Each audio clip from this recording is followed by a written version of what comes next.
बाल। राइना बचपन से ही खूब सुंदर थी।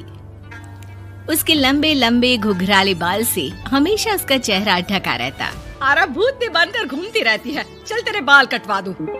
अच्छा, क्यों भला? स्कूल में तो सारा वक्त बांधकर घूमना पड़ता था। अब तो मैं कॉलेज जाऊंगी और बाल खोल कर घूमूंगी। हाँ। अरे ये बाल देख रही है, ऐसे लगता है जैसे मधुमक्खी का छत्ता। खैर, घने घने घुंघराले बालों से राइना सुंदर तो लगती, लेकिन उसे संभालना उसके लिए बड़ा काम था।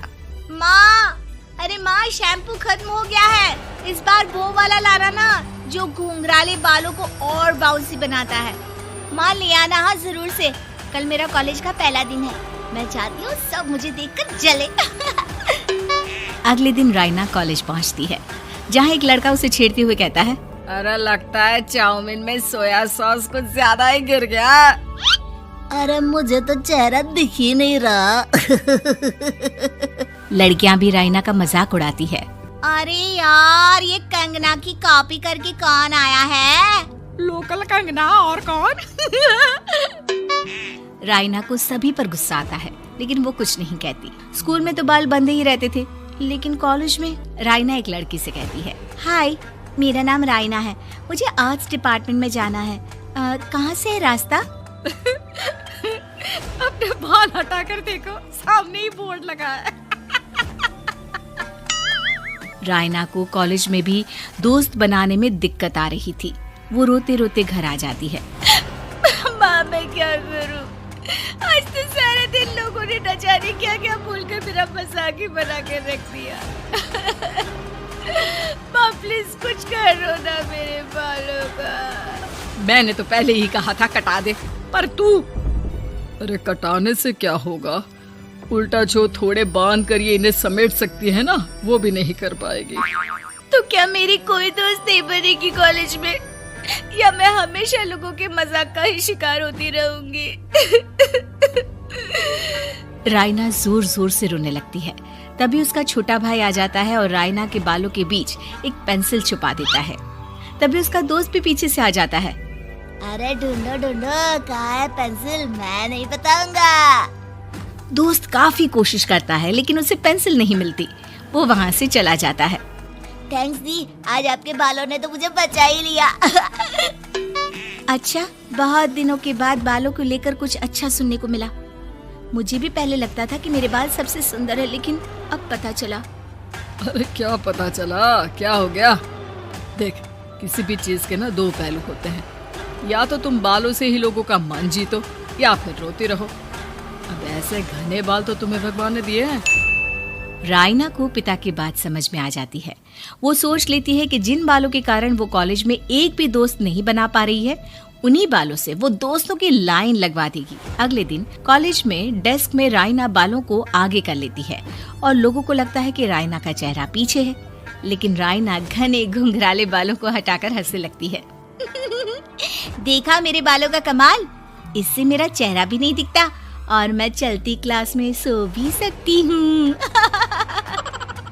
सभी राइना को देखकर हंसने लगते हैं। क्लास में परीक्षा चल रही होती है, तो राइना अपने बालों में चीटिंग के पेपर छुपा छुपा कर आसपास के बच्चों की मदद भी कर देती है, जिसके बाद से तो राइना क्लास की हीरोइन बन जाती है। वाह राइना, तेरे बाल तो बहुत कमाल के हैं। मैं तो इन्हीं के कारण पास हो गई। और पता है, मैं तो अपने काम का सामान राइना के बालों के बीच में ही फंसा देती हूँ। जैसे जैसे काम होता है वैसे वैसे इस्तेमाल करती हूँ। अब तो क्लास में हर कोई राइना के साथ बैठने की जिद करता। राइना में इसे लेकर घमंड आ जाता है। उसे लगता है कि वही क्लास की सबसे डिमांडिंग लड़की है। फिर एक दिन, मैं इस कॉलेज में नई नई आई हूँ, क्या आप मेरी दोस्त बनेंगी? मैं? ओह सॉरी, मैं इस क्लास की सबसे डिमांडिंग लड़की हूँ। हर कोई मेरे साथ ही रहना चाहता है। एक काम करो ना, वो पीछे की सीट दिख रही है, जाओ जाकर वहीं बैठ जाओ। लड़की को राइना की बात बहुत बुरी लगती है, लेकिन वो करती भी तो क्या, जाकर चुपचाप पीछे की सीट पर बैठ जाती है। तो आज का लेसन सबने याद किया है ना बराबर से? जितनी भी चीटिंग करने वाली लड़कियां थी, वो राइना के पीछे जाकर बैठ जाती है और जोर से चिल्लाती है, जी मैम, सब कुछ याद है, कहीं से भी पूछ लो, हम तो मास्टर हैं, मास्टर। क्यों? ये बोलकर वो रायना के कंधे पर हाथ रख देती हैं। रायना भी खुश होती है कि कॉलेज की सबसे स्मार्ट लड़कियों का ग्रुप उसका दोस्त है। पीछे बैठी वो लड़की देखती है कि कैसे मैडम के सवाल लड़कियां रायना के सर को देखकर दे रही है। शाबाश, मुझे खुशी है कि तुम लोग इतनी अच्छी पढ़ाई करने लगी हो। मैं प्रिंसिपल से कहकर तुम लोगों की स्कॉलरशिप की बात करूंगी, जिससे तुम लोगों के माता पिता का पैसा जो फीस में लग रहा है वो बच जाए। सभी लड़कियां खुश हो जाती हैं। टीचर के जाने के बाद एक लड़की कहती है, गर्ल्स, अब हम लोग ना सिर्फ सबसे स्मार्ट बल्कि सबसे इंटेलिजेंट भी हो गए हैं। इसी बात पर आने वाले संडे को मेरे घर पर पार्टी, सबको आना है, ओके? सभी लड़कियां पार्टी के लिए एक्साइटेड हो जाती हैं। रायना भी। माँ, मेरे कॉलेज की सबसे स्मार्ट लड़की ने पार्टी रखी है संडे को। मैं भी वहाँ सबसे अच्छी दिखना चाहती हूँ, लेकिन ये बाल। घुंघराले बालों का तो कर भी क्या सकती है। तभी उन लोगों की नजर पार्लर के एक इश्तिहार पर पड़ती है जो 3000 रुपए में बाल स्ट्रेट कर रहा था। माँ, मुझे पैसे देना, मैं बाल सीधे करवा कर आती हूँ। संडे को पार्टी में सबसे अच्छी लगूंगी। बस फिर क्या था, अपने घुंघराले बालों को रायना पार्लर जाकर स्ट्रेट यानी कि सीधा करवा लेती है। और फिर पार्टी वाले दिन, हाय गर्ल्स, कैसी लग रही हूँ मैं? ओह नो, शिट, ये क्या करवा लिया बालों का हाल? और जिसके घर पार्टी थी वो लड़की, अरे ये क्या करवा लिया? तुम्हें मालूम नहीं है, जिस बालों में चीटिंग रखकर हम लोग टीचर के अगर इम्प्रेशन जमाते थे, उन बालों को तुमने। अरे हमें तो स्कॉलरशिप भी मिलने वाला था, अब तुमने बाल सीधे करवा लिए। अब तुम हम लोगों के लिए किसी काम की नहीं हो।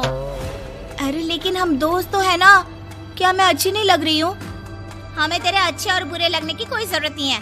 हम लोगों को तेरे बालों से फायदा था, अब वो नहीं है, तो हम तेरे दोस्त भी नहीं है। जा जाकर बाल वापस घुंघराले करके आ, तभी तो हम लोगों की दोस्त बन सकती है। रायना रोते रोते घर आती है और माँ को सारी बात बता देती है। माँ, ला पैसे दे, मैं बाजार जाकर बाल ठीक करा के आती हूँ। लेकिन माँ, मुझे ये बाल बहुत अच्छे लग रहे हैं, काश ये बाल मैं पहले ही सीधे करवा लेती। देख बेटा, पैसे तो मैं तुझे दे दूँ, लेकिन वैसे बाल करके तू फिर ऐसे दोस्त बनाएगी जो तेरे साथ मतलब के लिए जुड़े हैं। लेकिन इन बालों में तू ऐसे दोस्त बनाएगी जो तेरे साथ जीवन भर का साथ निभाएंगे।